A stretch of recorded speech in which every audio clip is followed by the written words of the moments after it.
ઇન્ડિયાનો સવાલ આવી રહ્યો છે, ખાસ કરીને જગદીશજી. ઈપાક ડ્યુરેબલ 230 રૂપિયામાં તેમણે ખરીદારી કરી છે. લોંગ ટર્મ તેઓ હોલ્ડ કરી શકે છે, લોંગ ટર્મ હોલ્ડ કરવા કે પછી પ્રોફિટ બુક કરવું, કારણ કે ઓલમોસ્ટ જે પ્રાઇસ છે તે એમનું ડબલ થતું દેખાઈ રહ્યું છે.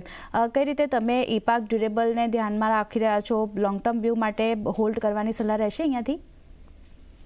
કન્ઝ્યુમર ડ્યુરેબલ્સ અને ઇલેક્ટ્રોનિક ગુડ્સની અંદર આ કંપની બહુ સક્રિય છે અને આ કંપની અત્યારે આજે જ એનો ભાવ 530 રૂપિયા 40 પૈસા જે 5% અપર સર્કિટ લિમિટમાં છે.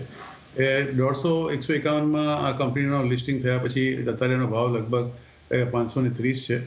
ઇન ઓલ ફંડામેન્ટલ્સ તમે જુઓ તો કંપનીનું પરફોર્મન્સ ખરેખર બહુ સારું છે અને અમારા પોતાના રેકમેન્ડેશન પણ આ ચોક્કસ આ કંપની હતી.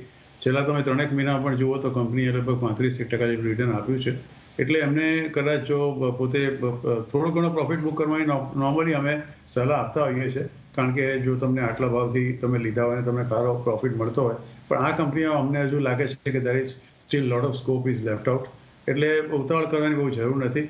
મને એવું લાગે છે કદાચ બીજા 1 કે 2 દિવસ કદાચ કંપની અપર સર્કિટ ચોક્કસ મારે.